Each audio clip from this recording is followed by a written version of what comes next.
are preparing to endure is inhuman. You're talking to the roller wearing, diamond ring wearing, kiss stealing, woo, wheeling dealing, limousine like, jet flying, son of a gun, and I'm having a hard time holding these alligators down. Woo! They call me Hot Rod. Everybody knows it. I don't have to say what I am, because I've done it. That's the difference between you and me. You talk about it, I do it. You will know that your ass is mine, and that's the bottom line, because Stone Cold said so.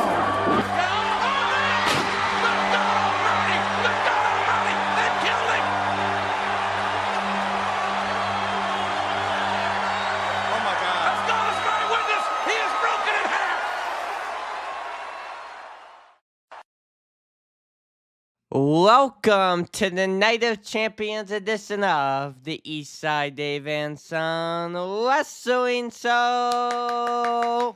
Thank you. Oh my goodness, thank you so much, Stanley, Mac. Thank you. Yes, indeed, it's the Eastside Dave and Son Wrestling Show. You just heard the announcer, the introducer of the program, the babyface of babyfaces, put him together for the Son component of the Eastside Dave and Son Wrestling Show, Stanley Mac. That's me. And I am, of course, the heel of heels, Mr. East Side Dave McDonald. Yes, sir. And when people say, well, I mean, why do you say this, David? Well, for 10 years, I have been the #1 manager in the IWF, that's the Independent Wrestling Federation, based out of North Jersey.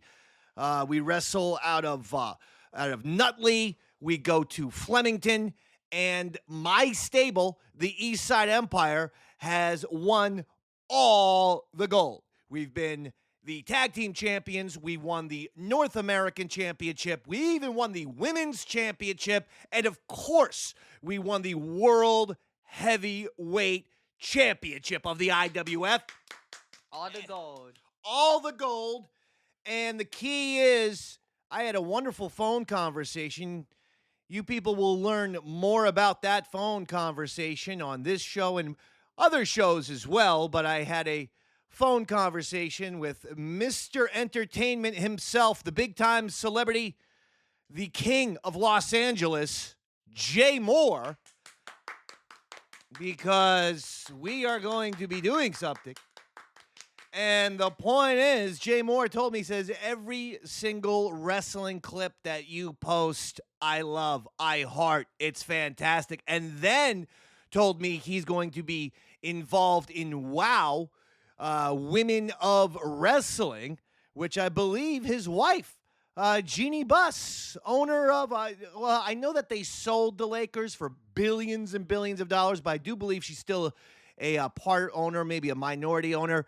I believe Jeannie Buss, though, also owns part of WOW, that Women's of Wrestling thing. So that's a little scoop for you. But listen, we want to say thank you, Jay Moore, for your support of IWF Wrestling, the Eastside Empire, and, of course, the Eastside Dave and Son Wrestling Show. And he's been hugely supportive of the Davey Mac Sports program, quite frankly. He said it's the best sports show in the world. How about that? Little crossover. So all the shows are going quite well, and we got to thank Jay Moore for that support. But, Stanley, here's the bottom line. This is the Night of Champions tournament. Where is this being taken place? In Riyadh, Saudi Arabia. Riyadh, Saudi Arabia. Yeah, I mean, not my favorite location. Oh, it's mine, though. Only because I just feel like the fans, they've lost a little pizzazz. They used to be okay. They used to be a good crowd. But you compare them to the other European crowds, some of the American crowds are terrible because Vince McMahon's strategy of, we make movies, pal. It's worked too well, where I think some of the American crowds literally watch these things like they're a movie. And how do you watch movies, Vince? You don't talk. You don't make any noises. You just sit there and stare. So I do think that the whole "we watch movies, pal" and all that stuff has influenced the WWE in a negative way in the American cities. Some. You still get good crowds in America, Chicago, New York. But then again, the best crowds probably aren't as good as the UK's worst crowds, right? Oh, I can't say that. New York crowds are good. I want you to talk really loud today. All right? I know, but I mean louder. Just almost envision yourself yelling. Okay. Okay, fine. Come on. Because we're pumped up. We are excited, and also I want people to hear your brilliant Stanley Mac analysis. But you're right. A lot of the European crowds are so good that they're better than listen, plenty of or bad European crowds are better than plenty of good American crowds. New York has lost it, and I don't even think it's because of the fans that are there. New York crowds nowadays have so much celebrities that don't react that I think that the New York crowds aren't good anymore. They're some of the worst because of all the celebrities. I'm okay. I'm not against that. If I have to see the same stupid comedians, I mean, we're all sick of the celebrities. WWE has never been more behind the times with this. And the WWE fans will go, well, come on, WrestleMania 1. It's like, guys, I understood. But you got to admit, first of all, they get B, if not C, if not D-list celebrities. Hey, I'm not one. It's not like I'm pointing fingers. I would be a Z-list celebrity. A celebrity? Absolutely. Was I recognized at Acme Supermarket the other day when buying my sweet and spicy chicken? Which, folks, if you have an Acme by your house, you got to go to the to-go section. And you got to get the sweet and spicy chicken. It's just fantastic. And if you pick up some mashed potatoes, holy mackerel, what a meal. I mean, you're putting those bad boys in the microwave just for about 2.5. Don't overdo it. If you overdo it, you'll dry it out. 2.5 minutes, and you're having yourself a delicious dinner. Okay? Bottom line, and have yourself, for me, I could have a glass of milk, or I could have a ginger ale with this meal. But it's not about Acme. And it's not about being recognized. And I was recognized in Walgreens as well, my other favorite location. I love Acme and Walgreens so much. That's where I spend 98% of my time on the planet Earth. I just sit there. Oftentimes, the people will be like, sir, you haven't bought anything. You're just sitting in our store for the last 3 hours. I go, because I love Walgreens. I go, over here, I can get my eye drops. Over here, I can get a water pistol. Over here, I can get a nice little hat for the why don't you get it? Well, if I play with the things at Walgreens, because of my short attention span, I'm good. I can play with the toys. They got wrestling toys. I take them out of the packages. I have a little match. Then I just leave them right there in aisle 6. And I'm on my merry way. And then I'm not spending the $9.99 for each guy. You understand? Anyway. The point is, I hope the crowd is good. Triple H bothering us. You know, the WWE does have an issue. One of the things that, in my opinion, they took from Vince McMahon, and Triple H has taken a lot of, he's clearly way more influenced by Vince McMahon than he probably is willing to admit. And more than a lot of the WWE superstars are willing to admit. He's very much in the same essence of a Vince. One of those weaknesses, in my opinion, one of those things that they shouldn't have taken is this stubbornness from Vince McMahon, where he never listened to the fans and ended up, I won't say killing guys' careers, but never capitalizing on momentum. Rusev Day, things like that, where guys got popular, and it's like Vince McMahon's like, I know better, pal. I know better. Like they should have given Heavy Machinery, in my opinion, a tag team belt with Otis and Tucky. They didn't win one? What's that? They didn't win one? They did not. They did not win one. Rusev Day didn't win one. Dude, I mean, come on. Countless examples. The other example is Vince McMahon always thinking, we know better, pal. I know better than the audience. It's a godlike complex. It's arrogance. And it's delusion. And this is why you get Triple H and Nick Khan constantly talking about, we don't listen to the fans on the internet. Duh. Then you know what, WWE? Close down all your social media accounts. If the internet means nothing, then don't put any clips on YouTube. Don't have a presence on Twitter. Don't have a presence on Instagram. Don't do any of that. Oh, that's right. You won't do that because we do live in a digital world. It's the 21st century, and you can't ignore it, nor can you just chalk up to every criticism online being, well, that's the very, very loud, vocal minority of the fans. That's not the way all fans feel. Well, here's what I would suggest. The internet oftentimes is the canary in the coal mine. Do you know what that means, Stanley? In fact, try to guess what that means. Come on. I have no idea. I have no idea what it means. What do you think, though?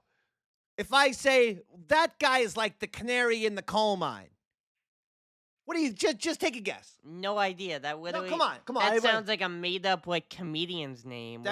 Canary in the coal. No, come on.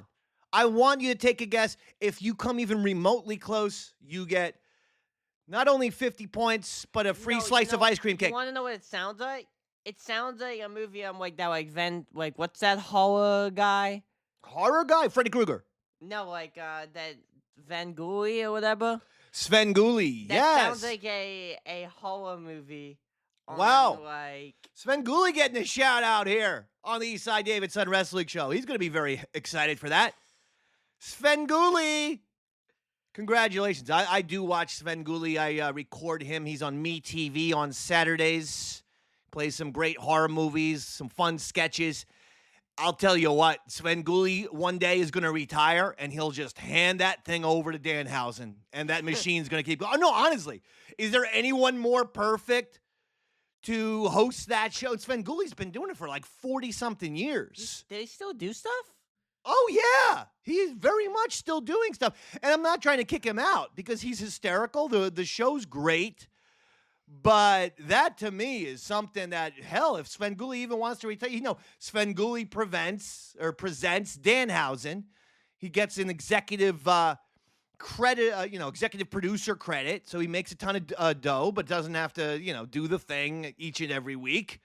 And Danhausen takes over. I think that's something that you will see. That, to me, is because Danhausen's character really is in that mold of the Elvira, Sven Gulli, the horror host, Saturday nights. Absolutely. Vampira, if you watch your Ed Wood.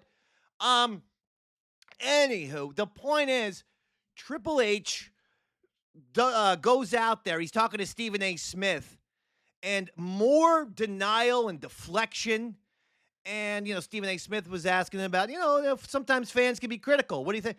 And he goes, this Triple H says, I think the fans, they're taking it too seriously. They're taking it way too seriously. It's about having fun. We're just here to, if you want to escape from, what did he say? Oh, there's a lot going on in the world. Just want to escape for a couple hours, watch WWE. Here's the point. It's got to be good quality, bozo. Because if we want to escape from the realities of the world, but we tune into crap, and yes, anything, whether it's a superhero movie, whether it's a Star Wars, whether it's wrestling, can be crap. It's not. The Acolyte was horrible. Marvel's done some horrible things. You can't expect people to just, here's a huge bowl of poop. Eat it. Just because, come on, guys. And don't complain. Don't complain about the taste. Make sure you eat every spoonful of poo-poo. And this is gross. What is this taste? Hey, come on. Don't complain. We're giving you a big bowl of food. But it's poop. The bowl of food that you've given me is poop. Well, just stop complaining. Don't complain. I am so sick and tired of the bury our heads in the sand approach by the WWE leadership in terms of anytime someone voices their displeasure, they immediately blame the fans. This strategy is what has driven Marvel fans away from watching Marvel. It's what's driven Star Wars fans away from watching Star Wars, because when people feel like, well, you know what? I've been a loyal fan, but I want to continue to be a loyal fan. But every time I have legitimate criticism, the company turns on me. And they're like, oh, you're bad fans. Oh, you're complaining too much. Oh, you're taking it too seriously. Oh, you're toxic. It's like, golly. And that's what happens. Any fan base, not just WWE, but any fan base who just says, hey, I don't like the quality of this product right now, the creators immediately go, oh, you're toxic. And it's garbage. And Triple H, you're doing yourselves no favor. You and Nick Khan and Mark Shapiro, stop doing interviews. Every time one of you idiotic schmizbos opens your mouth, you create controversy, and quite frankly, you look like you're attacking the fans. Every time. So, they got to smarten up. The shows are dragging a little bit. Let's just be honest. Your thoughts and opinions of the quality of the shows of Raw and SmackDown, the state of the WWE, Stanley Mac. Well, it's all pretty terrible. I mean, both Raw and SmackDown, I think SmackDown's definitely worse than Raw. At least Raw is somewhat watchable, but Raw is not very good either, for being honest. Yeah, I think the state of WWE throughout, since really the Netflix era, has been terrible. Ouch! I liked when Raw first got onto Netflix. I'll tell you what, they missed CM Punk. And let's transition from the WWE. So right now, it's a thumbs down? Right now, it's a thumbs down. Letter grade from A to F. A to F, F. Whoa. Minus. F minus? Yeah, I think this is literally one of the worst 2 years of WWE history. I can't say it's not an F minus. Yikes. I don't think we're there into latter-day Vince, which for me was almost insultingly bad. Well, latter-day Vince, I think we're worse than 2019. 2021, 2022 actually wasn't that bad. So really the last 2 years. 2021 was horrible. No, it wasn't.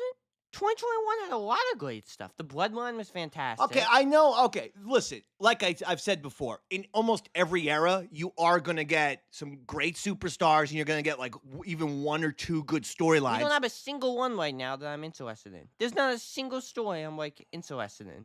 So how about that? Well, all right. That's fair. That's fair. And you're the teenager component of the East Side Dave and Son Wrestling Show, so that's a big deal. But hey, don't worry. Triple H will just attack you. He'll just be like, no, come on, kid, loosen up. Enjoy the show. No, how about that?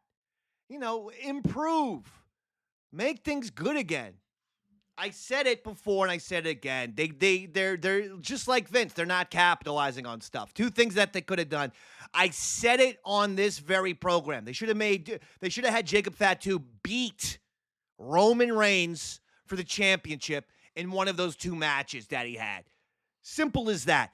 That would have brought a fresh, brand new champion who had never won the belt.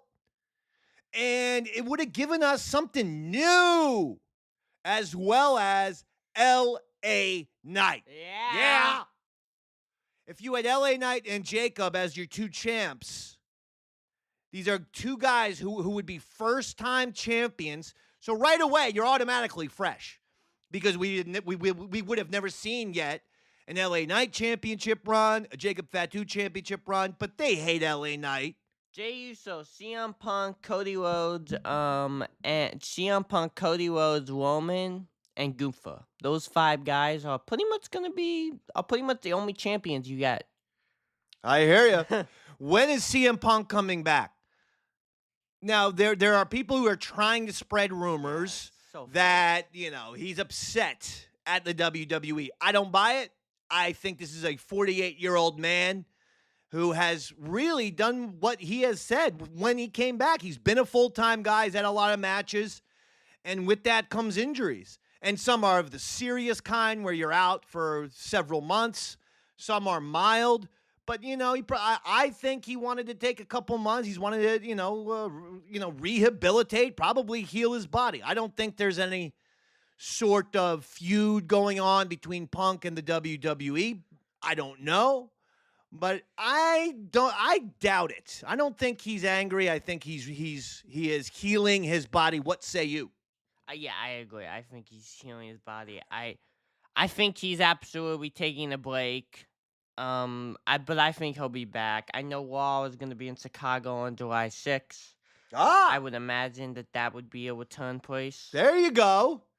All right, so not too far away. July 6th, Chicago. Is that a Raw? Is it a SmackDown pay-per-view? It's a Raw. All right, he's coming back there.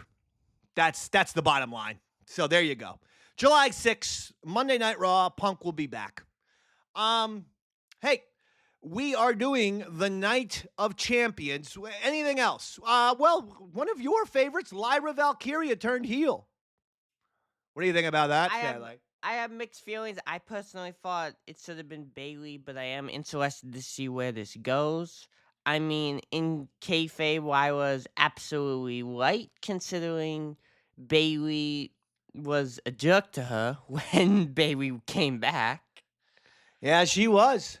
So, Bayley's naughty. I think Lyra could have success.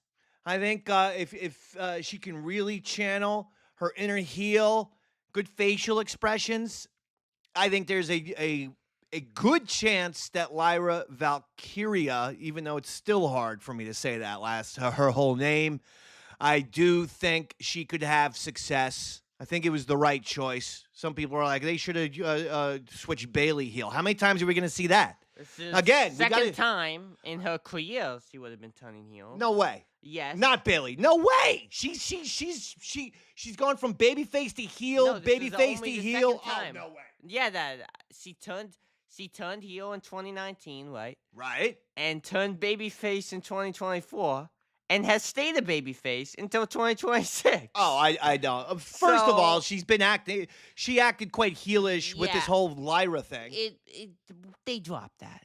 She was always a babyface. She had a split personality where she was part heel and part face. I think there was another heel, babyface and heel thing in there somewhere. I think I just described Bayley. She's been very stale as a babyface for 2 years. Well, listen, at some point, the staleness is because they have seriously terrible bookers, terrible writers. I hate the speeches. I like finally Chad Gable. That's a guy that we've liked for a long time. Did you notice when he came out this week on Raw, no pop because of the theme song? Brand new theme song. Here's the thing about the theme song. All of a sudden, I noticed that there's a whole Gable, dum dum dum dum dum dum dum dum Gable. That's not terrible. The music isn't terrible. All of the singing leading up to the music is horrible, and that is bad. It's generically bad. It sounds like the people who sing for Budweiser commercials or this or that. AI. Do you know this for a fact? How I know it is artists have said Def Rebel uses it. Many artists have said Def Rebel uses AI. I didn't know that. Okay, so Def Rebel is they use AI. I mean that's a fact. Well, they should be ashamed of themselves because I could sing. I could be like, he's coming out and he used to be an Olympian. Gable, he's gonna work. He takes the vitamin Furion. Gable. That's the vitamin that your 85-year-old grandmother takes, by the way. It's not like they just generate. So what they do is they use real songs and then mix it with AI. Is what many artists have said Def Rebel uses. I wouldn't be against if they kept the rock and they kept the Gable chants, but that whatever singing is, whether it's AI or whether it's real, it's really corny. I mean, it's just pretty lame. So nevertheless, hey, you know what? You got to do what you got to do. But I'm rooting for Gable. Did you watch that the Battle of the El Grande Americano? I have not seen that. Shame on you. yet. Shame on you. It's a sensational hour of professional wrestling. Honestly, it's 1 hour long, including entrances, the match itself, and then there's a lot after the match because he's got to take off the mask, reveal who he is. It's a sensational hour of wrestling. Go onto YouTube because it's there for free, and it's El Grande Americano versus El Grande Americano, and look for the match that's about an hour long, maybe an hour, 3 minutes or 4 minutes. It's excellent, and I've liked Gable, you've liked Gable, we liked Gable for years. Yeah. They've underutilized this extremely talented guy. Shorty G, man. Right, Shorty G. This is my point. Vince McMahon turned him into Shorty G, and you're still defending the latter-day Vince era? We had LA Knight as Max Dupree. I'm just saying it's not as terrible. Max Dupree and Shorty G for LA Knight and Chad Gable? I had one storyline, the Bloodline, that I liked, and that is more storylines than I like currently. So, I mean, fair. Speaking of that, they are rehashing the Bloodline again. I fear we're going to get into NWO year 2000 territory, where that's why they needed to make Jacob Fatu the champ, because that would have given some kind of freshness to the Bloodline rather than here's Roman Reigns, the champ. He puts his finger in the air. Every entrance takes 87 minutes. I'm getting annoyed with Jay. First of all, the Jay Uso needing Jacob Fatu to acknowledge him. Just on storyline level, that makes no sense. Because Roman Reigns, this whole thing, let's be honest, is based sort of as like, a mob, right? They're gangsters. It's been like Goodfellas or what have you. If the mob boss hears one of his underlings wants to be recognized as the mob boss, that mob boss is killing that guy. Roman Reigns is standing back, allowing Jey Uso to be like, Jacob, acknowledge me. No way. No way. If this was proper bloodline from 5 years ago, Roman Reigns would be like, whoa, whoa, whoa. The only person Jacob Fatu needs to acknowledge, Jay, is me, the boss. The OTC. That's the only person he has to acknowledge. You better get in line, Jay. Like, that should be Roman's reaction. The fact that he's just like, oh, okay, whatever. Like, he's clueless. None of this makes sense.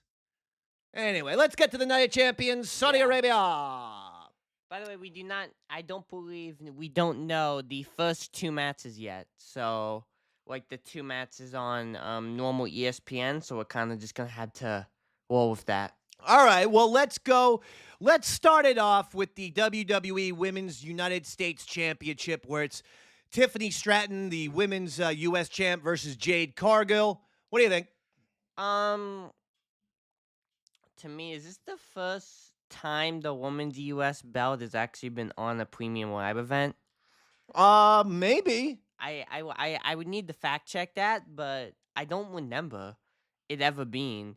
And I think with that being the case, Jade Cargill will become the new Women's United States Champion. All right, yeah.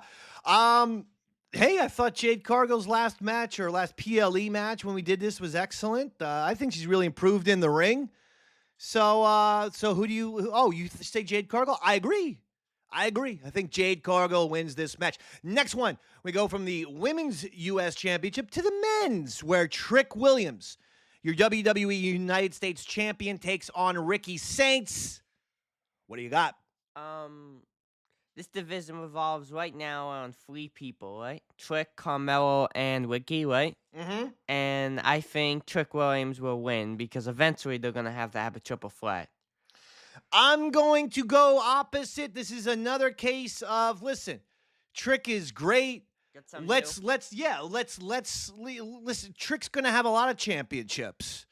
Let's see, let's put a little into Ricky Saints' stock by giving him a championship victory here.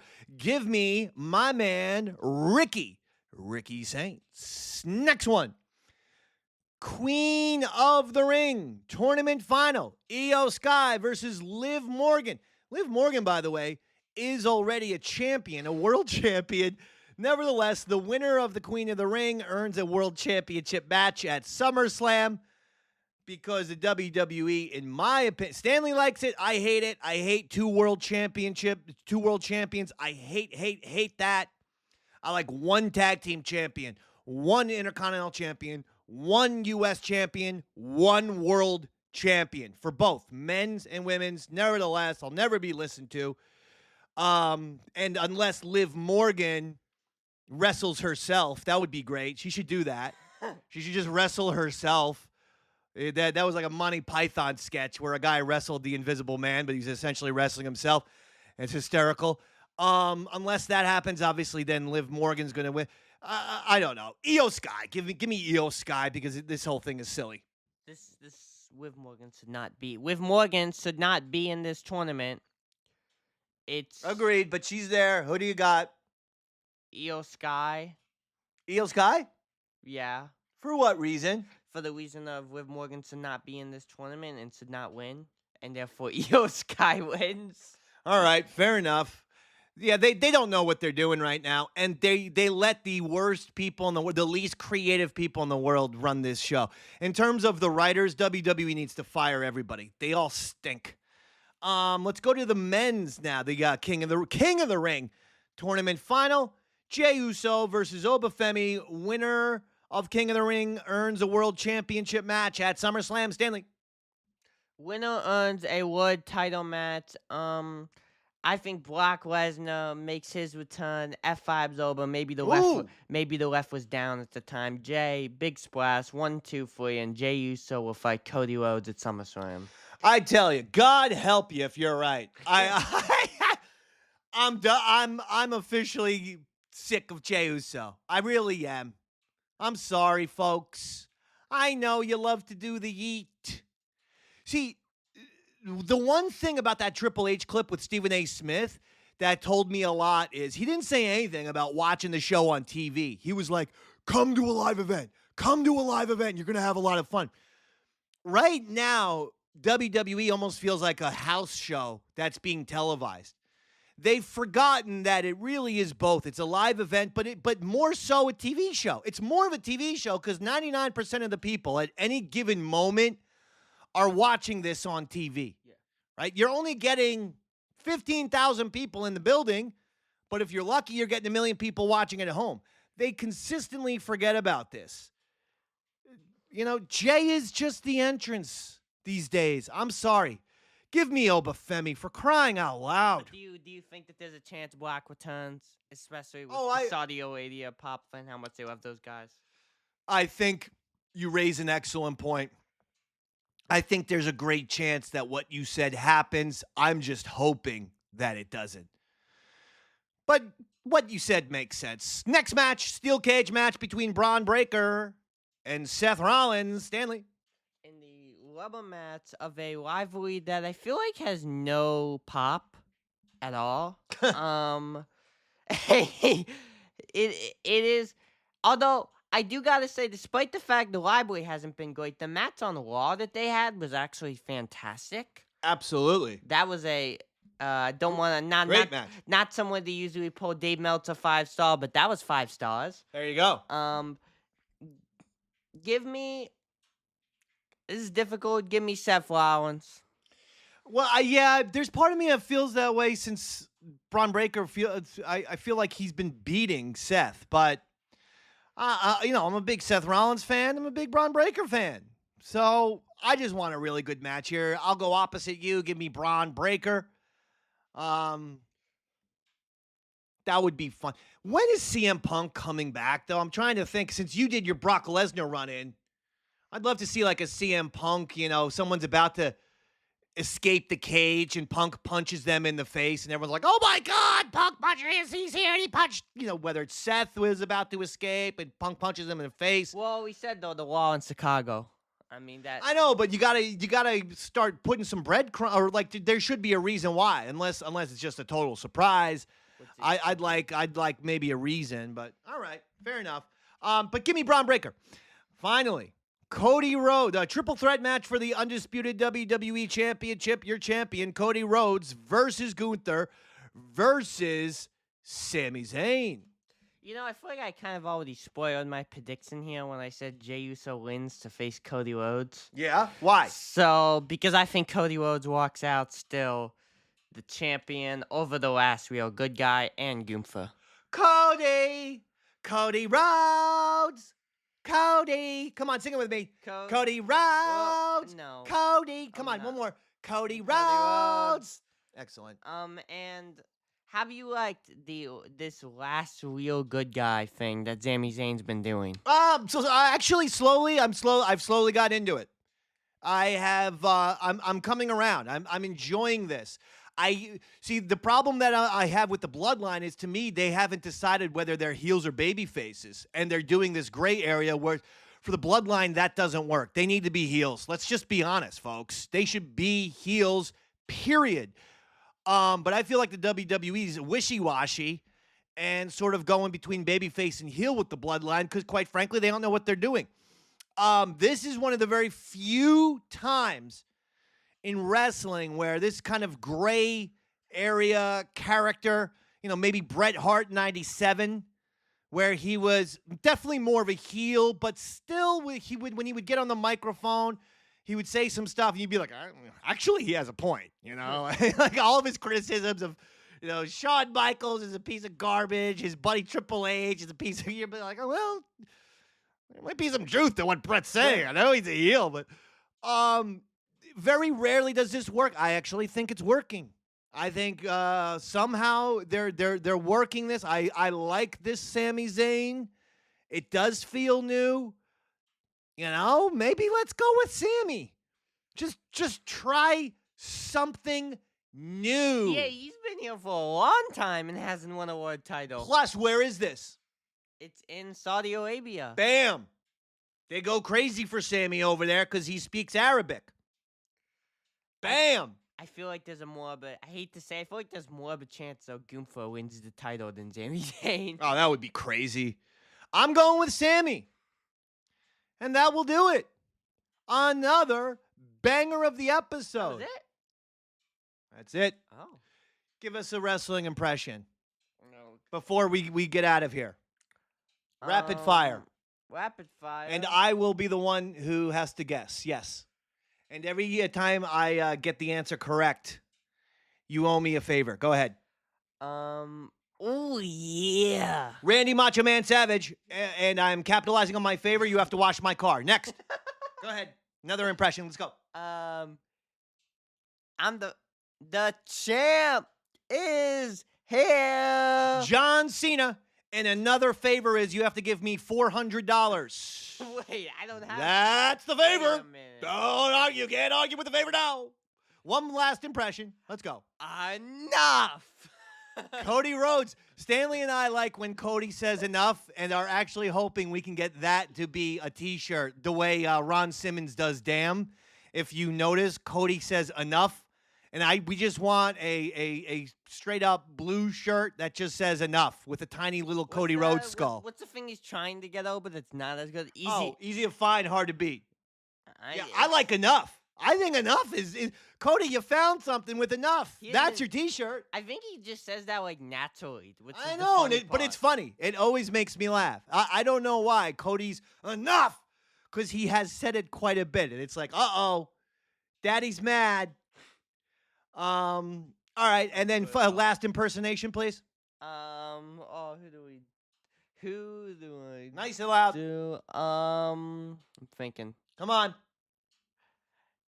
Yeet. Yeet. Jey Uso. And your final favor is you have to give me $600. So that's an even $1,000, plus you have to wash my car. And that'll do it for the East Side Dave and Sutter Wrestling Show. His name is Stanley Mack. My name is East Side Dave. Say goodbye, Stanley. Good night, everybody.